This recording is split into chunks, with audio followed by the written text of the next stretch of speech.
नमस्कार, मी केतकी जोशी आणि या विशेष वृत्तमालिकेत तुमच्या सगळ्यांचं स्वागत आहे। आपल्याला माहिती आहे सोमवारपासून राज्य सरकारने आपल्या राज्यामध्ये 9वी ते 12वीचे वर्ग सुरू करण्याचं ठरवलंय। पण दिवाळीनंतर राज्यात सातत्याने रुग्णांची वाढ होते आणि असं असताना शाळा सुरू करणं खरोखरच गरजेचं आहे का असा प्रश्न आता विचारला जातोय। आणि मुंबई पुण्यासारख्या शहरांमध्ये तर गेल्या 3 दिवसांपासून कोरोना रुग्णांची संख्या वाढतेय। विद्यार्थ्यांसह सगळ्यांचाच जीव धोक्यात घालून शाळा सुरू कराव्यात का हा प्रश्न त्यामुळेच उपस्थित होतोय। अहमदाबादमध्ये शाळा सुरू करण्याचा निर्णय गुजरात सरकारने पुढे ढकललाय। हरियाणात शाळा सुरू केल्यानंतर अनेक विद्यार्थ्यांना कोरोनाची लागण झाली होती, त्यामुळे आपल्या राज्यात आता हा धोका पत्करावा का असा प्रश्न विचारला जातोय। आपण अमरावतीला जाणार आहोत। आमचे प्रतिनिधी संजय शेंडे आपल्या सोबत आहेत। संजय, पुणे मुंबईमध्ये तर संख्या कोरोना रुग्णांची वाढतीये, दिवाळीच्या गर्दीचा हा सगळा परिणाम दिसतोय, हे सगळं मान्य आहे। पण अशा परिस्थितीमध्ये मुलांना पाठवायला पालक कितपत तयार होतील हा महत्त्वाचा प्रश्न आहे। आणि अमरावतीमध्ये देखील तेच विचारायचे की पालकांची कितपत तयारी आणि मुख्य म्हणजे शाळांची कितपत तयारी आहे शाळा सुरू करण्यासाठी।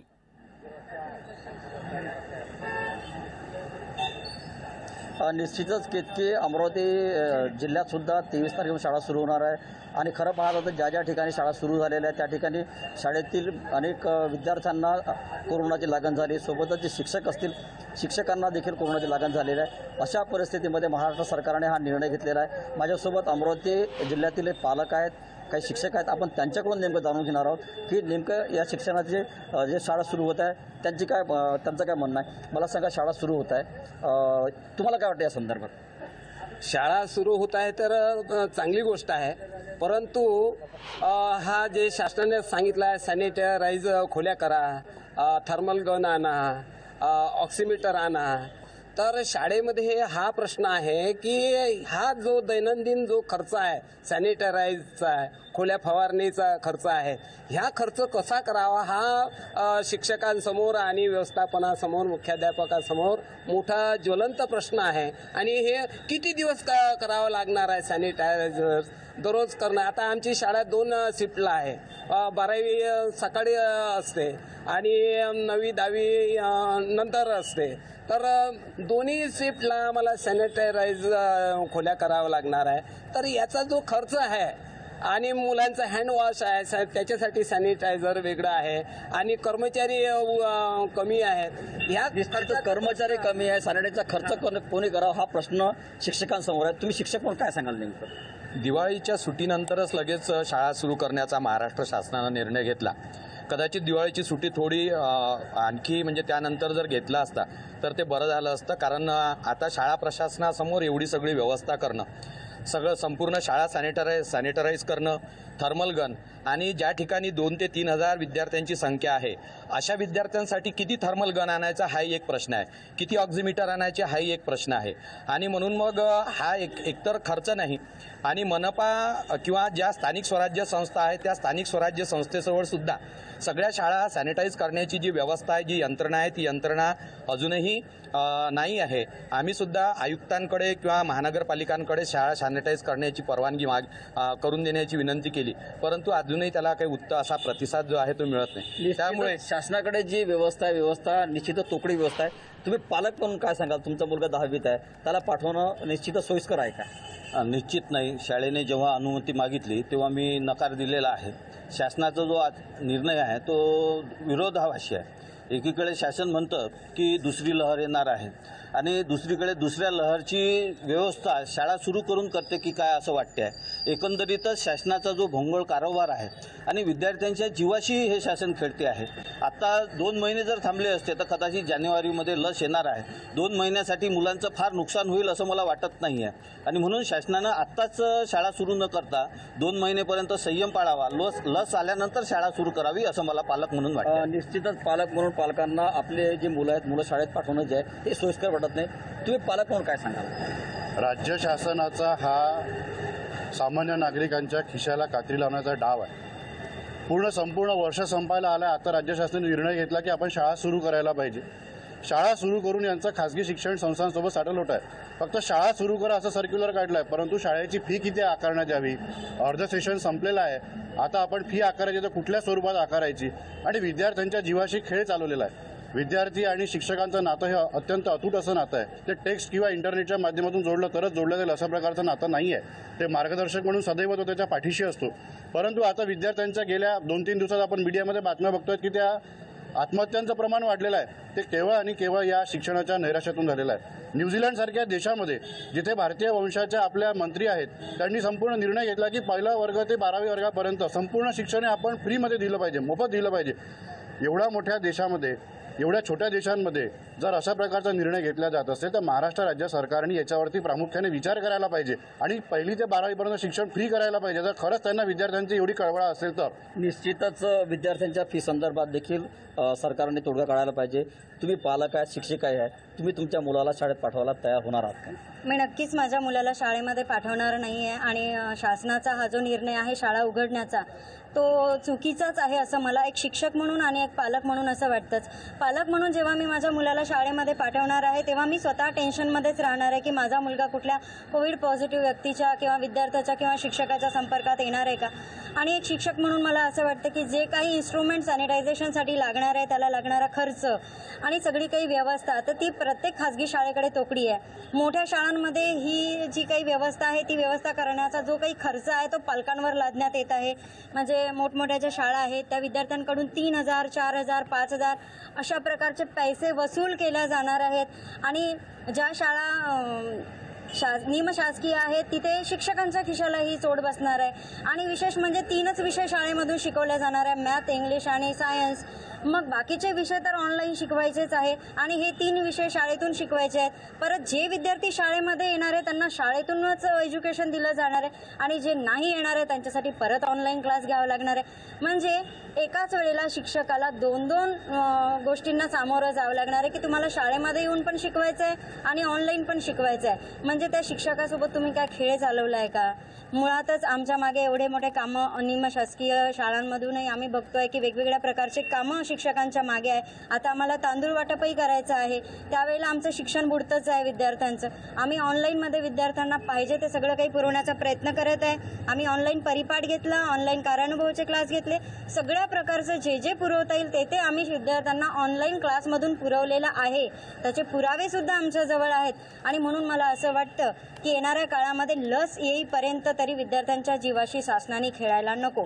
आता दिल्लीची व्यवस्था निश्चितच जेवढे काही शिक्षक असतील ते शिक्षक पालकांच्या भूमिकेत सुद्धा आहे. कारण प्रत्येकाचा मुलगा कोणाचा 10वीला असेल, कोणाचा 12वीला असेल, त्यामुळं पालकांना देखील सुरक्षित वाटत नाही. माझ्यासोबत आणखी शिक्षक आहे. सर, मला सांगा तुम्हाला काय वाटतं नेमकं? मला असं वाटतं की बुवा सध्याच शाळा आणि ज्युनियर कॉलेज सुरू करण्यासारखी परिस्थिती नाही. थोडंसं जर लस येईपर्यंत जर वाट पाहिली असती तर अतिशय छान झालं असतं. आता शासनाने जाहीर केलं की बुवा तुम्ही येत्या 5 दिवसामध्ये शिक्षकांच्या टेस्ट करा. आता या 5 दिवसामध्ये कसं शक्य आहे. आणि जर समजा आज मी टेस्ट केली, उद्या मी निगेटिव्हच राहील, हे कशावरून आहे याबाबतही शासनाने कुठलेही निर्देश दिलेले नाहीत आणि शासन स्पष्ट भूमिका घेत नाही आहे. आता मी ज्या ठिकाणी काम करतो त्या ठिकाणी फक्त आर्ट्स कॉलेज आहेत. एकीकडे शासन म्हणतं की फक्त तुम्ही महत्त्वाचे विषय शिकवा, त्या ठिकाणी इंग्लिश आणि गणित शिकवा, मग बाकीच्या विषयाचं काय याबाबत शासनाने कुठलाही आम्हाला निर्देश दिलेला नाही. त्याच्यामुळे मला एक प्रश्न पडतोय की बुवा मी तिथे कुठल्या तासिका घ्यायच्या, तासिकाचं नियोजन कसं करायचं हे सुद्धा शासनाने सांगितलेलं नाही. निश्चितच शासनाचं जे नियोजन आहे, नियोजन कुठेतरी बिघडत चाललेलं आहे. एक पालक म्हणून तुम्ही काय सांगाल? मी पालक म्हणून आज इथे आपल्यासमोर जो उभा आहे, तर माझ्या विद्यार्थ्यांना, माझे जे लेकरं आहेत, माझी मुलं आहेत, या विद्यार्थ्यांना मला शाळेत पाठवायचं नाही आहे. याचं कारण असं आहे की अजून सध्या या कोरोनावर अजून लस सुरू झालेली नाही आहे. उपलब्ध न झाल्यामुळे आणि आता 1-2 महिने आणखी जर थांबले तर अमेरिकेमध्ये जे 94.95% लस सक्सेस झाली आहे, तर ते 2 महिने आपल्या इकडे येईलच ना. म्हणून मग त्याला घाई करायचं काय अर्थ आहे. 1-2 महिने जर थांबले तर त्या आपल्याला सर्व विद्यार्थ्यांना ती लस देता येईल, सर्व मुलांना ती लस दिली तर त्या कोरोनाचा प्रभाव कमी होईल. आणि संजय, आणखी एक प्रश्न तिथे मुख्याध्यापक किंवा शिक्षकांना कृपया विचारा की तो म्हणजे सॅनिटायझेशन किंवा अन्य ज्या गोष्टी आहेत त्या सगळ्या गोष्टी त्या शाळांपर्यंत पोहोचल्यात का? ते साहित्य पोहोचलेलं आहे का? किंवा त्या साहित्याबाबत काय सांगितलं गेलंय? कारण जर सोमवारी शाळा सुरू होणार असेल तर शुक्रवार किंवा शनिवारपर्यंत त्यांच्याकडे हे साहित्य पोहोचायला पाहिजे किंवा त्यांनी तजवीज तरी तशी करायला पाहिजे.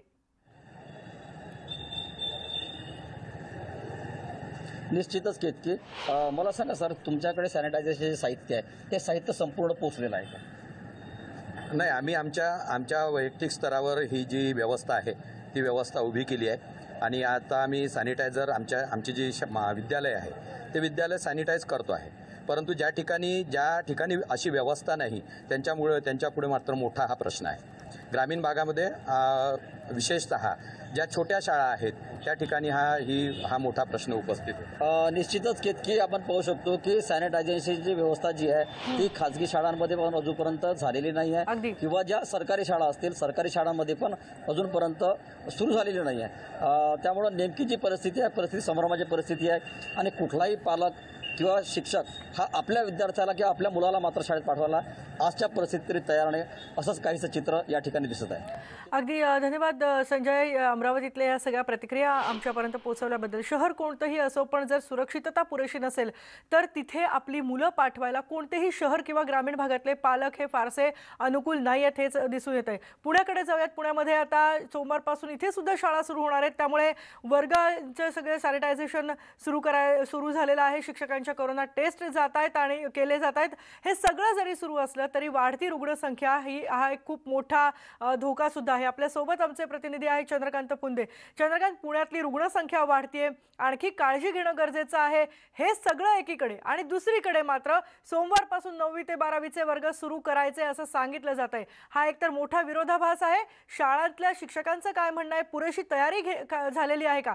कदाचित खासगी शाळांची झालेली असू शकते, पण महापालिकांच्या शाळांचं काय? केतकी, आपल्याला माहिती पुण्यामध्ये एक लाट होऊन गेलेली कोरोनाची, त्यामुळे आता लोकांची भीती जी आहे ना, किती नाही म्हणलं तर थोडीफार कमी झालेली. आता दिवाळीनंतर ती संख्या वाढताना दिसते साहजिक, पण आता लोकांना शाळा सुरू हव्यात.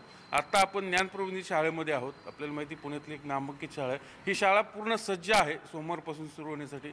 पाहू शकतो आपण इथं सगळं सॅनिटायझेशन सुरू केलं आहे. शाळेत सगळे वर्ग असतील, बेंचेस असतील, सगळे गेट असतील, पायऱ्या असतील, सगळीकडं फवारणी सुरू आहे आणि शाळा सज्ज आहे. विद्यार्थीही खुश आहेत शाळा सुरू होते म्हणून. पालकही आलेत आपल्यासोबत. या शाळेचे प्राचार्य आहेत मिलिंद नाईक सर, नंतर काही विद्यार्थी आहेत, त्यांचे पालक आहेत. ह्या सगळ्यांना काय वाटतंय? शाळा सुरू होत आहे सोमवारपासून, म्हणजे महापालिकेच्या शाळा सुरू होत आहेत आणि खाजगी शाळाही सुरू होत आहेत. तर 9वीपासून हे सगळ्या शाळा सुरू होत आहेत. मला सांगा सर, काय काय तयारी झाली? 8 महिन्यानंतर आम्ही विद्यार्थी आणि शिक्षकांना भेटणार आहोत, त्यामुळे अतिशय उत्साहात आहोत की कधी एकदा या सगळ्यांना भेटतो. पण तो त्याच वेळेला मुलांच्या आरोग्याचीही आम्हाला खूप काळजी आहे. त्यामुळे खूप चांगली तयारी केली आहे. दारातनं आतमध्ये येतानाच आम्ही सगळ्यांचं तापमान बघणार आहोत. ऑक्सिमीटरसुद्धा तयार ठेवलेलं आहे. सगळ्या शाळेचं सॅनिटायझेशन हे करून घेतलेलं आहे. शिक्षकांच्या सगळ्यांच्या चाचण्या या करून झालेल्या आहेत. कर्मचारी सदस्यांच्याही चाचण्या चालू आहेत आणि हात धुण्यासाठीच्या सगळ्या व्यवस्था, म्हणजे बेसिनमध्ये नळालासुद्धा विद्यार्थ्यांना हात लावायला लागू नये, पेडलनी चालणारे नळ, साबण वगैरे या सगळ्या गोष्टी अगदी जय्यत तयारी. हॉस्पिटलची काय टाईप करून ठेवले? ज्ञानप्रबोधिनीचं दीनानाथ मंगेशकर हॉस्पिटल आहे, त्यामुळे आम्ही त्यांच्याशी सगळी बोलणी करून ठेवलेली आहेत. कुठल्याही प्रकारच्या केस हँडल करण्यासाठी आम्ही तयारी ठेवलेली आहे आणि त्यांच्या मार्गदर्शनाखालीच इथली सगळी स्वच्छता आणि हायजीन हे सगळं आम्ही सांभाळतो. म्हणजे पुण्यातल्या ज्या नामांकित शाळा आहेत कितक्या आपल्याला माहिती, त्यांनी सगळी तयारी केली, कारण 8 महिने शाळा बंद आहेत. मुलांची गैरसोय होती. ऑनलाईन शिक्षण म्हणावं तसं घेता येत नाही. आपल्यासोबत काही मुलं आहेत. मला सांग, तू कितवीत आहे? आता तुझे वर्ग सुरू होत आहेत, काय सांगशील फर्स्ट रिएक्शन? मी 9वीत आहे आणि वर्ग सुरू होते त्याचा खरंच खूप आनंद होतो आहे, कारण की इतके महिने आम्ही आमच्या मैत्रिणींना भेटलेलो नाही आहोत, त्यामुळे त्यांना भेटायला खरंच खूप छान वाटतं आहे.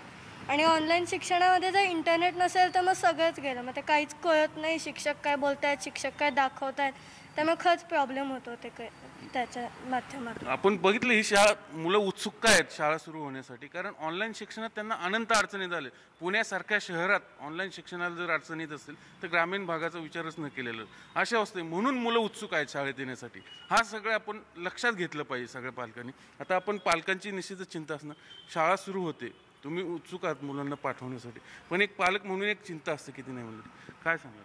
बरोबर आहे, पालक म्हणून थोडी काळजी असतेच, कारण आपण इतक्या केसेस आता पुण्यामध्ये बघितल्या. पण नंतर जेव्हा शासनाने जी नियमावली काढली आहे ती जेव्हा बघितली तेव्हा असं लक्षात आलं की बरंचसंच त्याच्यात सगळं कव्हर केलं आहे. आणि शाळेकडनं पण आम्हाला प्रत्येक वेळेस फीडबॅक्स येत होते की शाळा काय तयारी करते आणि काय ते समाधानकारक वाटत होतं. त्यामुळे आता जरा ती चिंता थोडीशी कमी झालेली आहे आणि मुलांना आता थोडं सोशल होणं गरजेचं आहे हे पण दिसतंय. त्यामुळे हरकत नाही आहे पाठवायला. आता तुमची काय अपेक्षा? एक शिक्षक म्हणून मी असं सांगेन की पुस्तकापलीकडचं जे शिक्षण असतं ते ऑनलाईन माध्यमातून खूप मर्यादित स्वरूपात झालं आहे आणि ते होणं पुस्तकी शिक्षणा इतकंच गरजेचं आहे. तर ते होण्यासाठी आता शाळा चालू करणं गरजेचं आहे. अर्थातच शासनाच्या नियमाप्रमाणे अधिक त्याच्या पलीकडे जाऊन सगळ्या सुरक्षेच्या काळजी घेतलेल्या आहेत, तिथे घेतल्या जाणार आहेत. मुलांना त्याचं योग्य ते प्रशिक्षण दिलं. कोरोना टेस्ट झाली? हो झाली.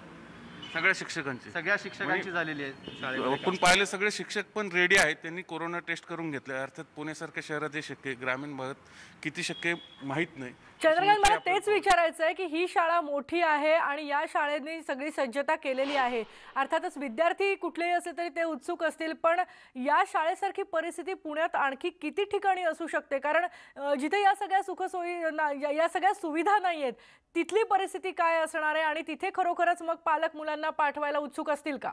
सांगतो केतकी, मी तुला 1-2 रिॲक्शन घेतो, नंतर त्याच्यावर येतो आपण.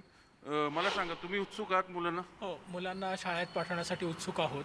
आज ही 9वी आणि 10वीसाठी शाळा सुरू होती आहे, पण पुढे ही 7वी 8वी आणि त्याच्या अगोदरच्या क्लासेससाठी सुद्धा चालू होणं आवश्यक आहे. कारण आज हा अर्बन एरियाजमध्ये ऑनलाईन शिक्षणामुळे काहीतरी गोष्टी कव्हर होत आहेत, पण आज जेव्हा आपण ग्रामीण विभागाचा विचार करतो तर तिथे अजिबात शाळा नाही आहे. तर माझं सरकारला हे सांगणं आहे की त्यांनी ग्रामीण भागावर पण तेवढाच फोकस ठेवावा आणि ग्रामीण भागामधल्या शाळा सुरू होणं भयंकर आवश्यक आहे. आणि तिथे पॉसिबल आहे की सॅनिटायझेशन ह्या बाकीच्या सर्व हे करून जर वर्ग व्यवस्थितपणे चालू झाले तर त्या मुलांचं वर्ष वाया जाणार नाही. मुलांना फक्त पुढच्या इयत्तेत ढकलणं हा उद्देश नाही आहे शाळेचा. आणि आज शाळा जेव्हा अर्बन एरियाजमधल्या किंवा शहरामधल्या जेव्हा शाळा सुरू होणार आहेत त्यावेळेस काही ऑनलाईन क्लासेस मिस नाही होणार आहेत. ऑनलाईन क्लासेस हे चालूच राहणार आहेत. पण आज मुलांची जी सायकोलॉजिकल नीड आहे की मुलांकडे येऊन शाळा सुरू व्हायला पाहिजे, मित्रांमध्ये येऊन भेटणं व्हायला पाहिजे, शिक्षकांशी बोलणं व्हायला पाहिजे, थोडासा खेळाचा तास. आपण विद्यार्थ्याकडे जाऊ. मला सांग, तुझी काय अपेक्षा? शाळेत यावं असं वाटतं? हो, खूप वाटतंय मला.